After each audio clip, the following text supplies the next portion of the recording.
Good morning. Welcome to All Souls Unitarian Universalist Church, a liberal faith tradition in Braintree, Massachusetts since 1833. As Unitarian Universalists, we covenant to affirm and promote the inherent worth and dignity of all persons as we engage in an ongoing search for truth and meaning. Whoever you are, whomever you love, wherever you are on life's journey, and however you inhabit your body, you are welcome into the life of this beloved community. My name is Ross Edwards. It is my pleasure to be your service associate this morning. If you are visiting us for the first time or would like us to reach out to you, please click on the link provided in the chat to submit a connection card so we may follow up with you.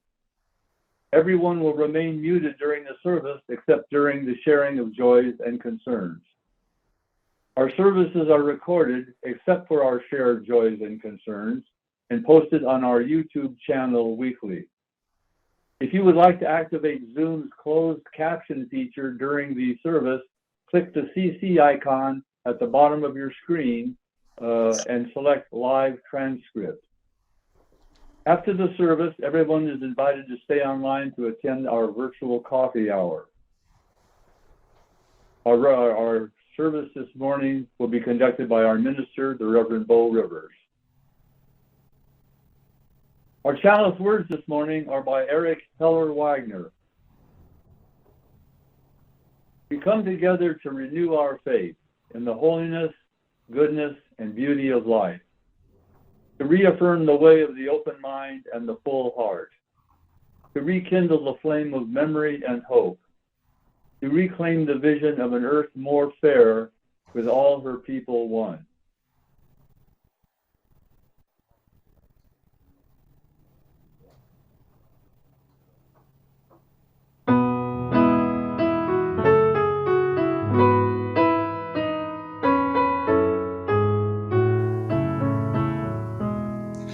We kindle this light in celebration for the life that we share.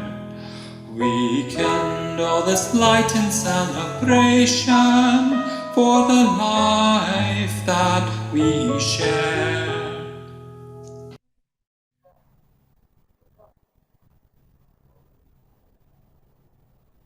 We light this green candle to affirm our commitment to caring for the planet that is our home. Now join Michael in our covenant song.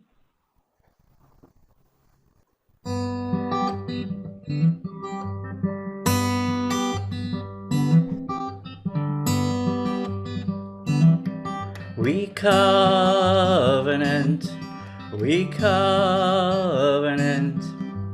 to create a caring, affirming, and inclusive community that invites each of us to become our best self. We covenant.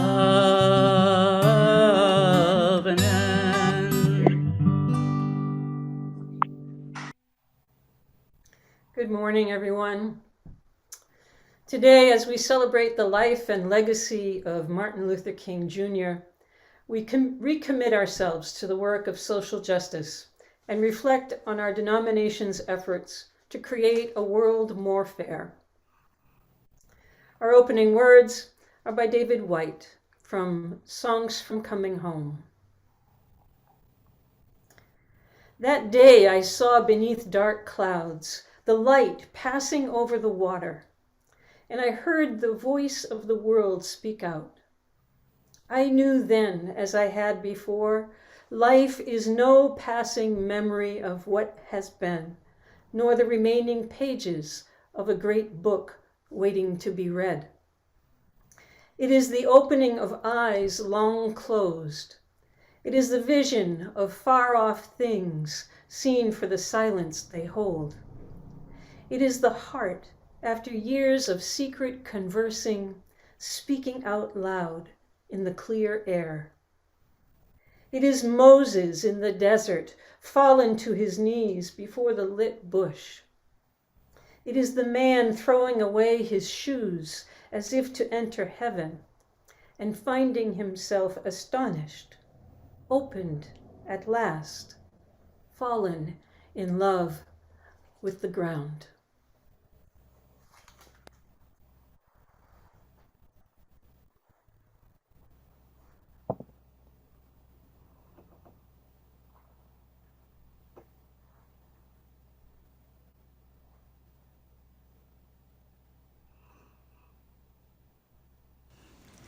Circle round for freedom. Circle round for peace. For all of us in prison. Circle for release.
This morning's reading is an excerpt from Martin Luther King's speech, "I Have a Dream," written in 1963. When the architects of our republic wrote the magnificent words of the Constitution and the Declaration of Independence, they were signing a promissory note to which every American was to fall heir. This note was a promise that all people, black, white, would be guaranteed the unalienable rights of life, liberty, and the pursuit of happiness. It is obvious today that America has defaulted on its promissory note insofar as her citizens of color are concerned. Instead of honoring this sacred obligation, America has given the Negro people a bad check, a check which has come back marked insufficient funds. But we refuse to believe that the Bank of Justice is bankrupt. We refuse to believe that there are insufficient funds in the great vaults of opportunity in this nation. And so we've come to cash this check, a check that will give us upon demand the riches of freedom and the security of justice. We have also come to this hallowed spot to remind America of the fierce urgency of now. This is no time to engage in the luxury of cooling off or to take the tranquilizing drug of gradualism. Now is the time to make real the promises of democracy. Now is the time to lift our nation from the quicksands of injustice to the solid bedrock of brotherhood. Now is the time to make justice a reality for all of God's children. It would be fatal for the nation to overlook the urgency of this moment. In the process of gaining our rightful place, let us not seek to satisfy our thirst for freedom by drinking from the cup of bitterness and hatred. We must forever conduct our struggle on the high plane of dignity and discipline. We must not allow our creative protest to degenerate into physical violence. We must rise to the majestic heights of meeting physical force with soul force. We will not be satisfied until justice rolls down like waters and righteousness like a mighty stream. Let us not wallow in the valley of despair, for I have a dream that one day this nation will rise up and live out the true meaning of its creed. We hold these truths to be self-evident, that all men are created equal. I have a dream that our children will one day live in a nation where they will not be judged by their gender, ethnicity, religion, or the color of their skin, but by the content of their character. That we will be able to hew out of the mountain of despair a stone of hope. That we will be able to transform the jangling discords of our nation into a beautiful symphony. That we will be able to work together, to pray together, to struggle together, to stand up for freedom together. If America is to be a great nation, this must become true. Because when we let freedom ring from every village and every hamlet, from every state and every city, we will be able to speed up that day when all of God's children, black or white, men and women, Jews and Gentiles, Protestants and Catholics, Muslims, Native Americans and immigrants, will be able to join hands and sing in the words of the Negro spiritual, free at last, thank God Almighty. May it be so.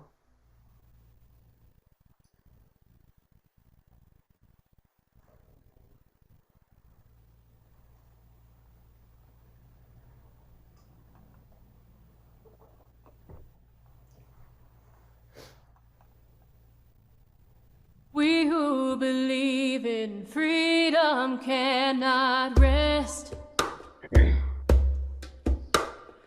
We who believe in freedom cannot rest until it comes. We who believe in freedom cannot rest. We who believe in freedom cannot rest till the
Thank you, Jacob, for finding that video, brought to us by the choir at First Congregational Church of Los Angeles.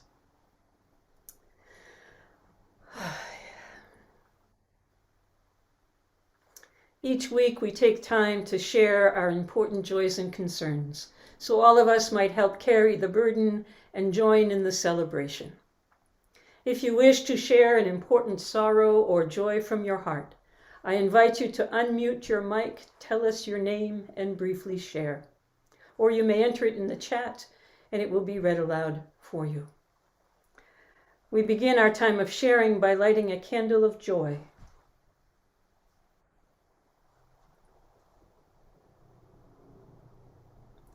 And a candle of concern.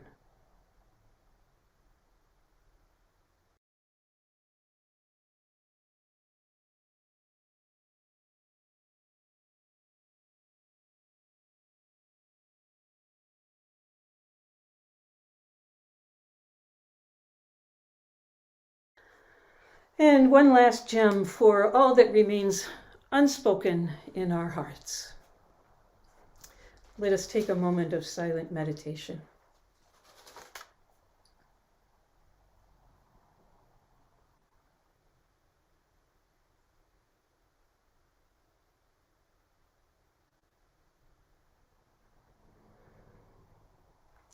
Spirit of love, we lift up those who are in the path of Mother Nature's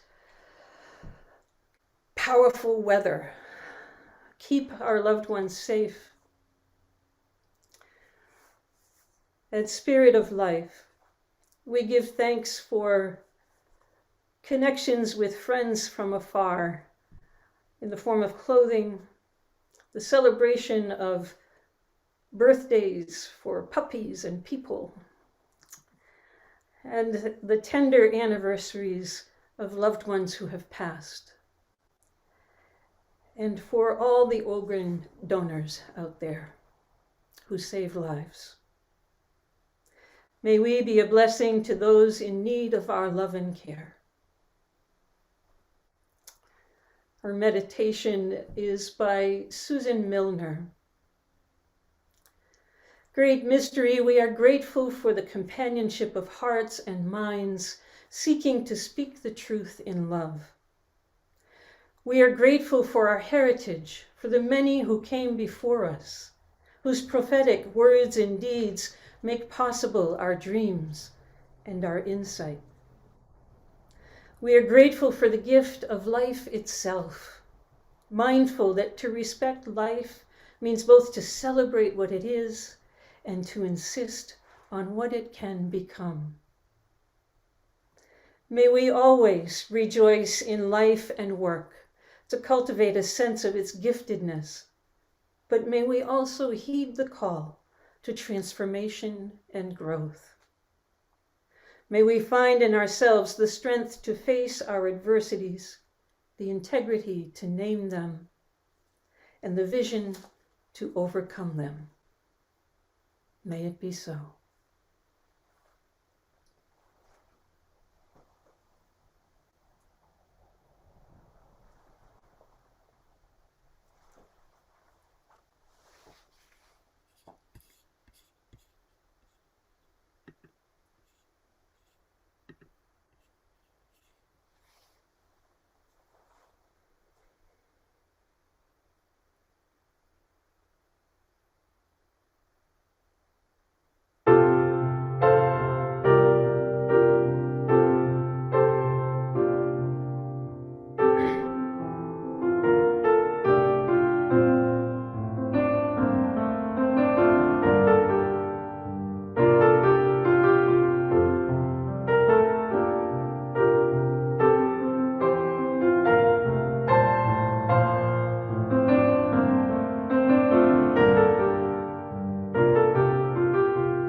Jacob, that was lovely.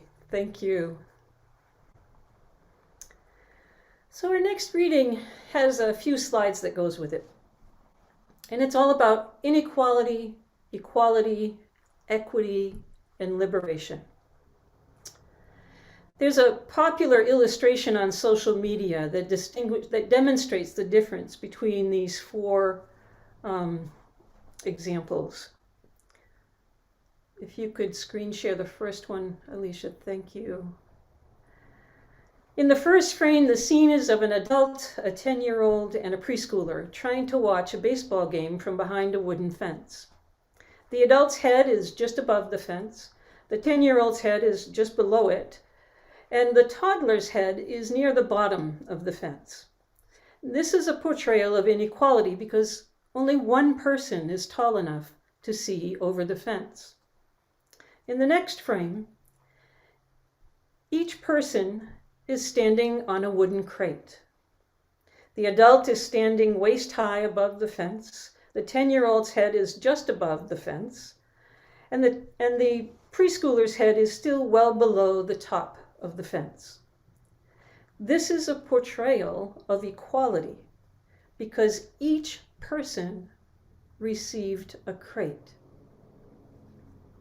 The effect, however, provides a huge advantage to the person who is already tall enough to see above the fence, an adequate advantage to the middle person, and no advantage at all to the shortest person.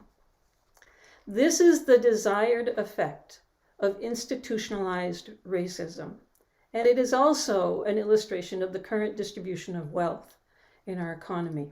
Some people would put the adult on 4 or 5 crates and consider that to be a more accurate description of our economy. In the third frame, the adult is standing on the ground without a crate. The 10-year-old is standing on 1 crate, and the preschooler is standing on 2 crates. And the heads of all 3 people now rise above the fence. This is a portrayal of equity because the crates are distributed according to need. And this is the effect of centering the margins and making sure everyone's perspective or needs are taken into account and addressed.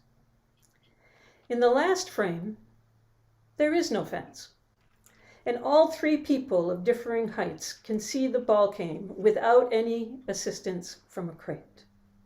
This is a portrayal of liberation, because barriers between the people and the ball game have been removed. And we might say, well, what if the ball comes flying? Well, you could add a chain link fence and still achieve the same type of liberation. Thank you, Alicia, for sharing that with us. It's always good to keep in mind, what is the difference between equality and equity? Often you hear people say, well, that's not equitable. And the rebuttal is, yeah, but everybody got one, right? So please, I invite you to join Ross and I in our responsive reading. We are caught in an inescapable network of mutuality, tied in a single garment of destiny. Injustice anywhere is a threat to justice everywhere. There are some things in our social system to which all of us ought to be maladjusted. Hatred and bitterness can never cure the disease of fear. Only love can do that. We must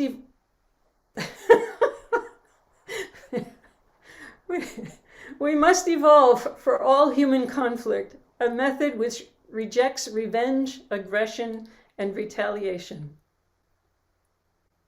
The foundation of such a method is love. Before it is too late, we must narrow the gaping chasm between our proclamations of peace and our lowly deeds which precipitate and perpetuate war. One day we must come to see that peace is not merely a distant goal that we seek, but a means by which we arrive at that goal. We must pursue peaceful ends through peaceful means. We shall hew out of the mountain of despair a stone of hope. May it be so. Each week we have an opportunity to give thanks for the blessings in our lives and in the life of our church community. Our morning offering is a chance to give back in support of the work and outreach of our church. You may submit your offering electronically by following the link in the chat, or you may mail it to All Souls Church at the address also provided in the chat. At this time, our morning offering will be given and received.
Beautiful. Thank you, Jacob.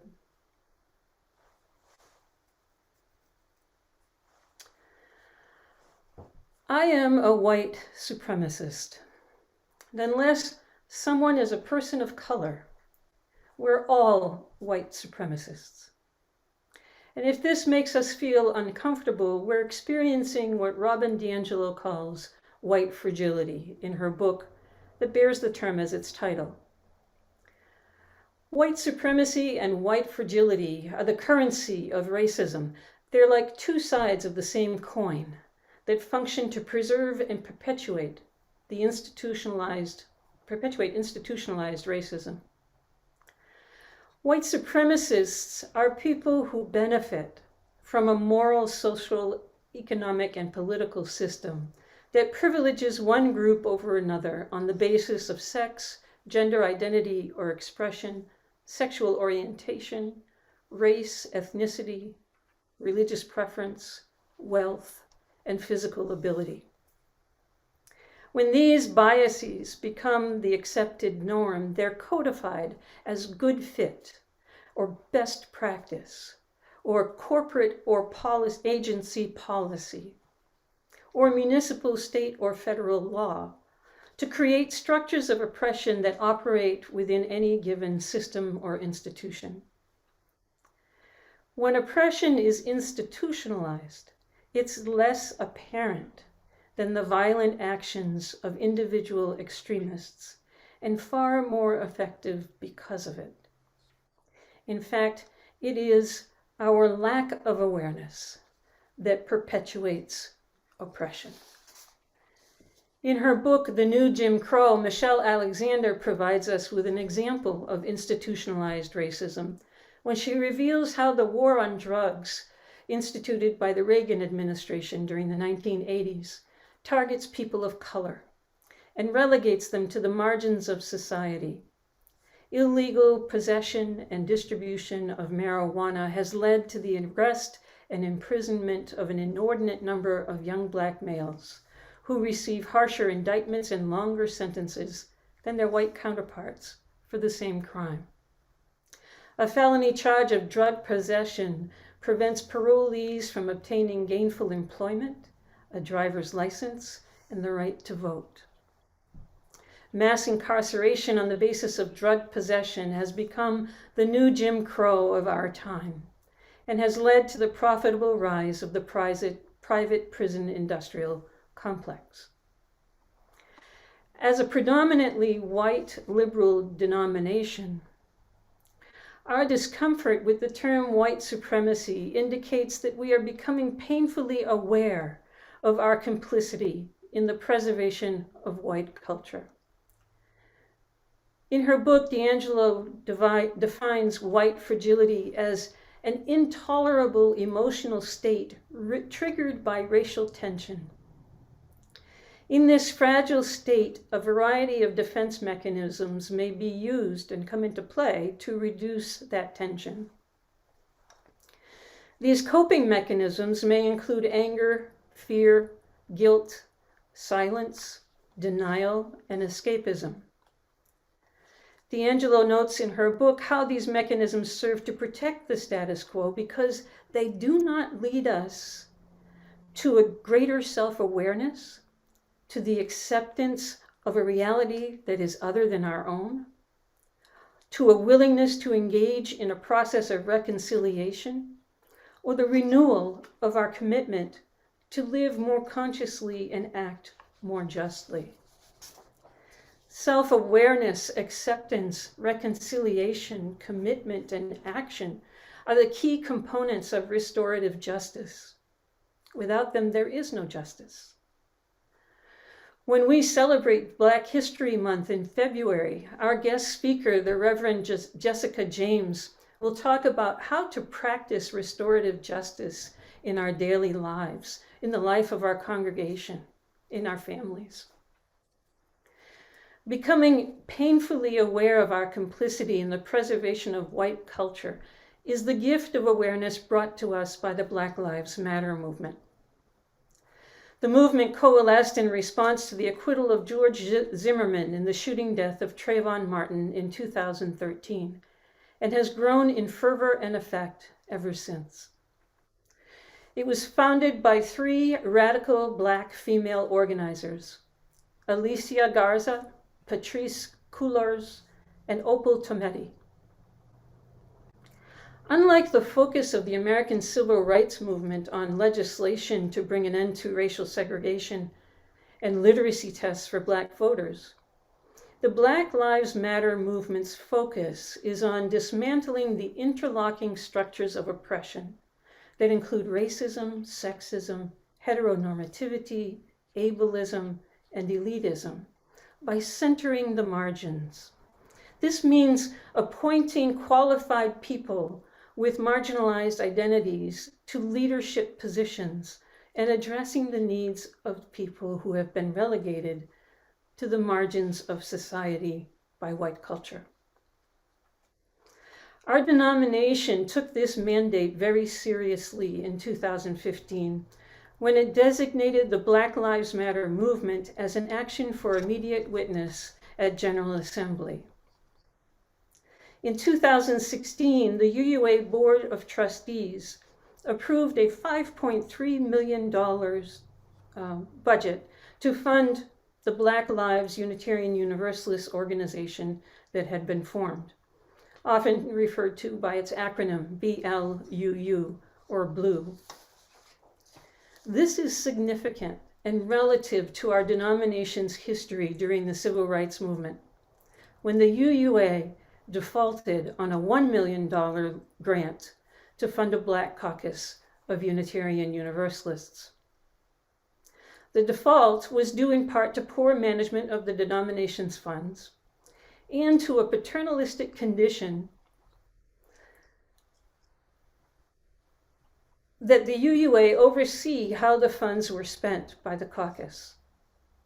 News of the default at General Assembly led to a brawl on the plenary floor at the 1969 UUA General Assembly, if you can imagine that.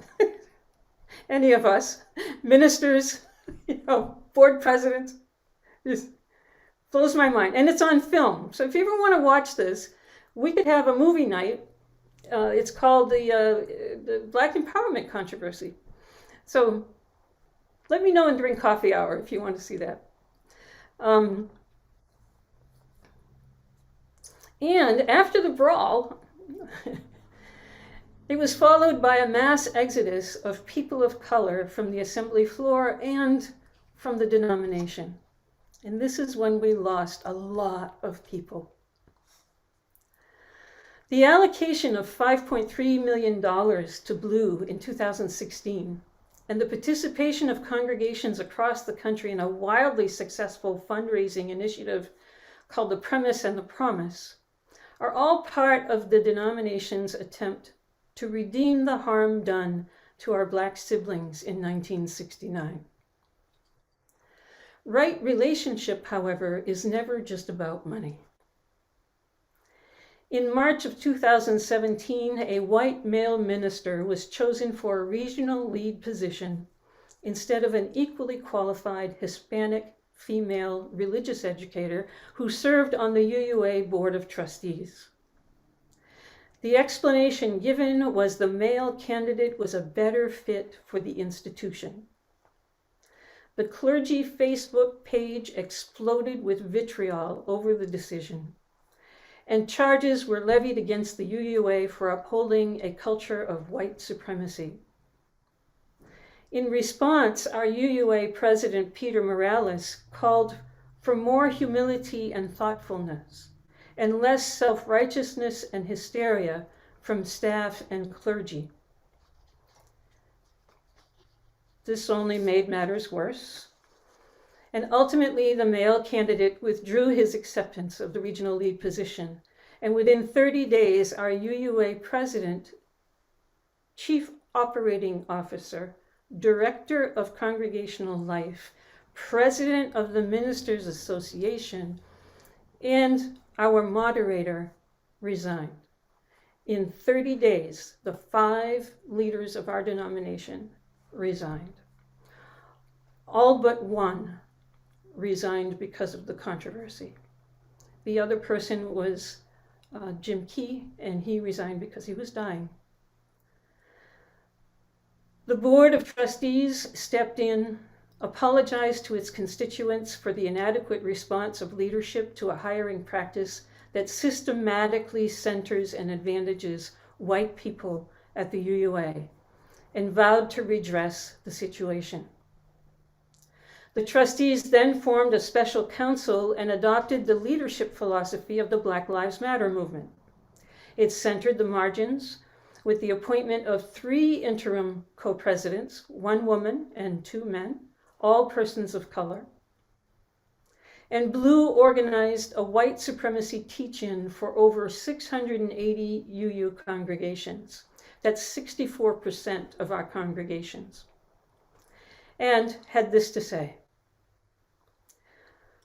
white supremacy is a provocative phrase, as it conjures up images of hoods and mobs. Yet in 2017, actual white supremacists are not required in order to uphold white supremacist culture. Building a faith full of people who understand that key distinction is essential as we work toward a more just society in difficult political times. Our interim co-presidents also established a committee on institutional and cultural change to conduct an audit of the UUA's hiring practices, establish a truth and reconciliation process, develop new hiring and personnel practices, and conduct a power analysis of the UUA and report back to the board and General Assembly in 2020.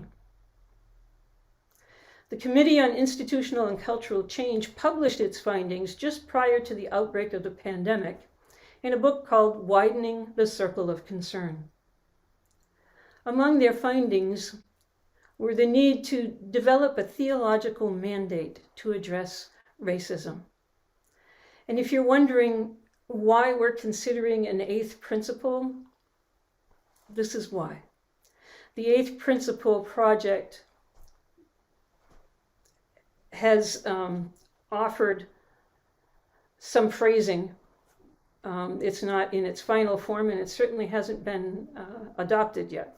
But what we have now says, The journey towards spiritual wholeness by working to build a diverse, multicultural, beloved community, and by our actions that accountably dismantle racism and other oppressions in ourselves and our institutions. That is the 8th principle.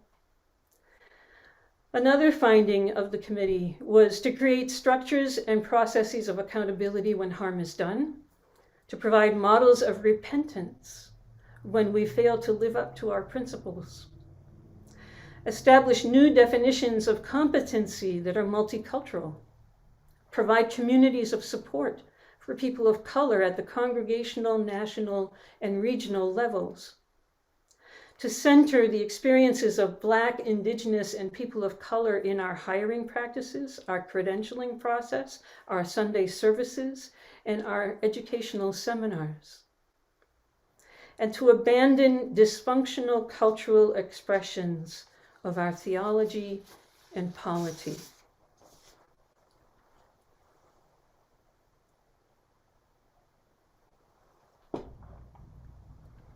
As someone who was employed at the UUA from 2018 to 2019, I can tell you these objectives created a significant stir at 24 Farnsworth Street. The hiring crisis of 2017 was a wake-up call, and white fragility was on the rise. Long-term employees who were asked to abandon dysfunctional cultural expressions no longer felt at ease in the workplace, and some chose to leave. Those who stayed learned the difference between calling out and calling in people who consciously or unconsciously engage in oppressive language or behavior. When our current president, the Reverend Susan Frederick Gray, was elected in 2017, a study of professional organizations in the greater Boston area was conducted and revealed 30 to 40% of employees in the greater Boston area identify as people of color, compared to only 14% at the UUA.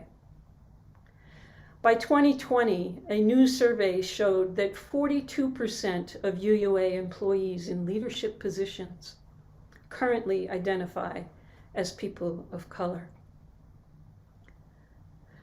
With the implementation of new hiring practices, what was once a homogeneous white European work environment was now diverse in many, many ways. Support groups were formed by and for people with minority identities, and weekly gatherings were held in the workplace during the work day. Ongoing trainings are provided to all staff on productive conflict resolution, multicultural competency, and anti-oppression work.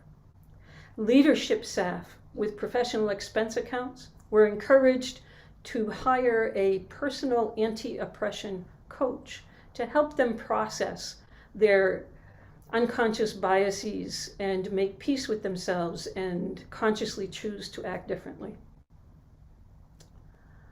The UUA also hired a consultant of color to serve as the president's personal advisor in leading institutional change at 24 Farnsworth. With more people of color in leadership positions, new definitions of competency for religious professionals were established to include anti-oppression and multicultural awareness.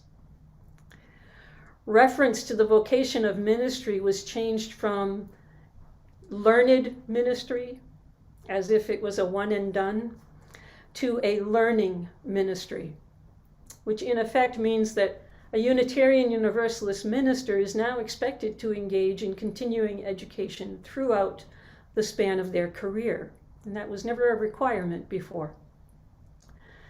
And this information is made available to congregations who are in search, so it's on the minister's record. To make this criteria more equitable, the UUA offers financial assistance to help ministers who are underemployed meet this requirement. How we credential our ministers changed dramatically as well. The Ministerial Fellowship Committee had historically favored white, affluent, heterosexual male candidates. Dress codes for women were revised. That was a good thing. There was a lot of oppression for women around how they presented as clergy. Ministerial fellowship questions, the big exam that ministers go through, took into account different styles of learning and different cultural orientations. And competencies that were usually met through literature or formal education now could be met through life experience. Attitudes toward ministerial candidates became more supportive. Instead of expecting candidates to navigate the complexities of the credentialing process on their own, they are now assigned a knowledgeable mentor, usually a minister, from the moment they enter seminary. The Ministers Association also created structures and processes of accountability when harm has been done between colleagues and between a congregation and the minister who serves them. Prior to this change, the UUA, this is really hard to believe, the UUMA Code of Conduct had a gag rule that prevented any minister from discussing the inappropriate behavior of another minister with colleagues. And there wasn't even a process to report anything to the UUA. Special retreats were held with trained specialists present, as colleagues were encouraged to tell their stories and make recommendations on what kind of response would have been helpful to them at the time. This information was used to develop a new ministerial covenant and a new code of professional conduct that now identifies oppressive behavior as professional misconduct and provides a structure of accountability for the report, review, and determination of consequences for such behavior. Prior to 2017, a process to report clergy sexual misconduct did not even exist. Support is now given to help colleagues recover from harm done, and opportunities for reconciliation and professional development are also made available. In addition to this infrastructure of accountability and a revision of the Professional Code of Conduct, a rapid response team was created to intervene when religious professionals of color encounter difficulty. This has been a seismic shift in our denomination's culture of professional expectations. But it doesn't stop there.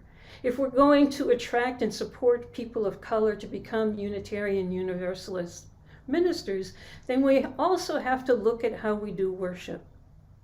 According to the report, worship services in our association tend to be more cerebral than experiential, and music is often presented and enjoyed in European concert style, rather than in an embodied and participatory style.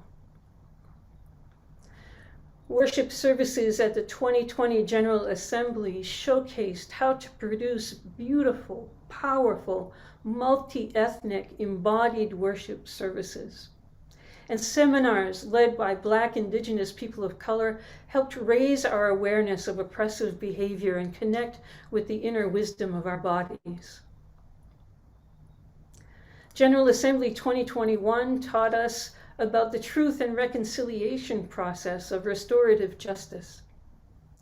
When harm was done during the assembly by a facilitator, it was reported back to that facilitator, and programs were interrupted to acknowledge the harm done, apologize for the harmful behavior, and commit to a plan to do better in the future. This was unheard of prior to 2017. Being in right relationship is salvific. According to Gordon Dracht, an expert with over 40 years of experience in transforming declining town, suburban, and city churches into thriving multicultural and multiracial congregations, it takes 3 to 4 years to root a new culture in any organization.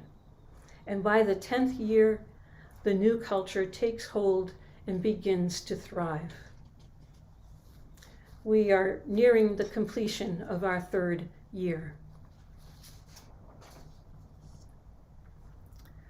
Professor of International Politics Mark Besson tells us, peacemaking does not mean passivity. It is the act of interrupting injustice without mirroring injustice. It is the act of disarming evil without destroying the evildoer. It is the act of finding a third way that is neither fight nor flight, but the careful, arduous pursuit of reconciliation and justice. It is about a revolution of love that is big enough to set both the oppressed and the oppressors free. As Martin Luther King reminds us in 1963, change does not roll in on the wheels of inevitability. It comes through the arduous struggle, the arduous and continuous struggle, and so we must straighten our backs and work for our freedom. May it be so. Our closing hymn is "Come Go With Me to That Land."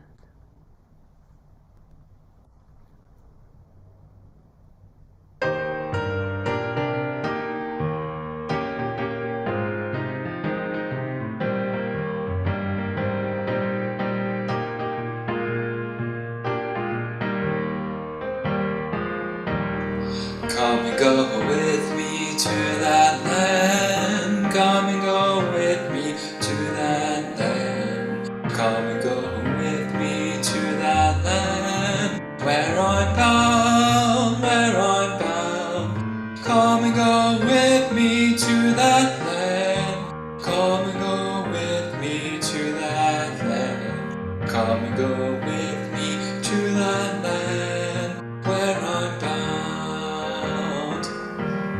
There'll be freedom in that land. There'll be freedom in that land. There'll be freedom in that land where I'm bound, where I'm bound. There'll be freedom in that land.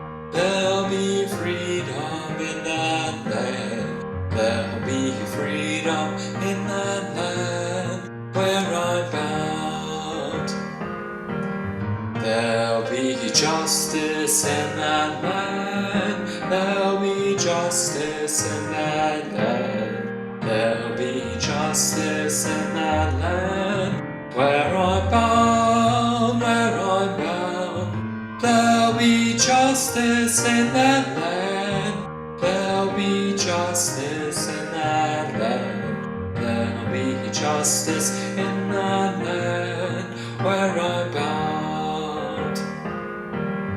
There'll be singing in that land. There'll be singing in that land. There'll be singing in that land where I'm bound, where I'm bound.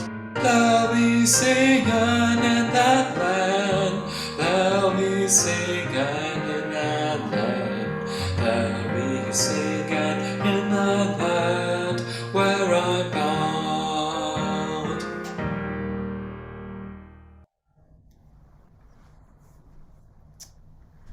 May the spirit of truth and love rule our hearts and minds and guide us into those ways that will create love, justice, and peace on earth. May it be so, and blessed be. As we extinguish the flame of this chalice, may each of us carry its light into every day of our lives.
Wow, thank you, Beau. Jacob, that was fantastic.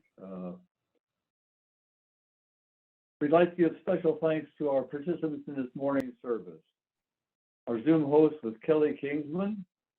Oh, excuse me, it's Alicia Jaromin this week. Virtual usher was Mary Mitchell with assistance from Lynn Steiner. I am your service associate, Ross Edwards. And a special big thanks to Jacob Clapper. You outdid yourself this week, Jacob. And also to our All Souls Choir under the direction of Jacob. And to our minister, Reverend Beau Rivers. Announcements for today, events coming up include our Connection Circles of the week on Tuesday, that's the 19th, is at 3:30 p.m. on Tuesday, open conversation. And at 10 a.m. Friday, the 21st, is some recounting of UU history, a Gloucester presentation by Lucy. The Board of Trustees will meet by Zoom at 6:30 p.m. Tomorrow night, Monday, on the 17th. There will be a women's service planning meeting coming up. If you would like to participate in the creation of a woman's service, meet with Reverend Beau after coffee hour at noon on Sunday, January 30th. That's after the service in 2 weeks from today. The online writing group will meet at 4 p.m. Tuesday, February 2nd, which is after the January 30th service. Are there any other announcements today? I just want to Are call there any out, other announcements? I'd like to call out the chimes deadline was on that slide.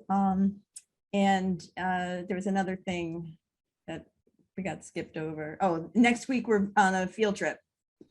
Yeah, next week we're on a field trip, Oh. and also it was 4 o'clock, not 3:30 for the Tuesday. Okay, thank you for that correction. Are there any other announcements or comments?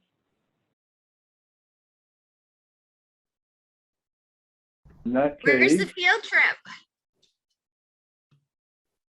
I don't know. Where's Where the is field trip? Let's see, where is the field trip? Oh, it's in West Brunswick, New Jersey.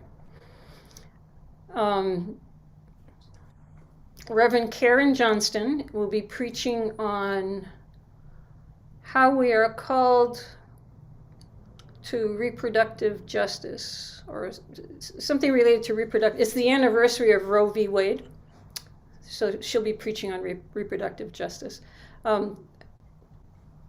Excellent minister. I went to school with her. It should be a good service. And the date We'll have to check is the time of the. Sorry, what? the date. We'll have to check. We'll have to check on the timing of when that service will start. It may not be 10:30 as for our service. Yeah, no, it's Check 10:30. 10:30. Okay, very good. Thank you. 10:30 Are and the there any other- 23rd. Thank you for looking that up. 4th. Thank you. No, Sunday, Lauren, Sunday, the 23rd, Sunday. 23rd. Okay. Yeah. Any other announcements? In that case, I invite you to stay on screen for our virtual coffee hour. Thank you for being with us this morning, and have a great week.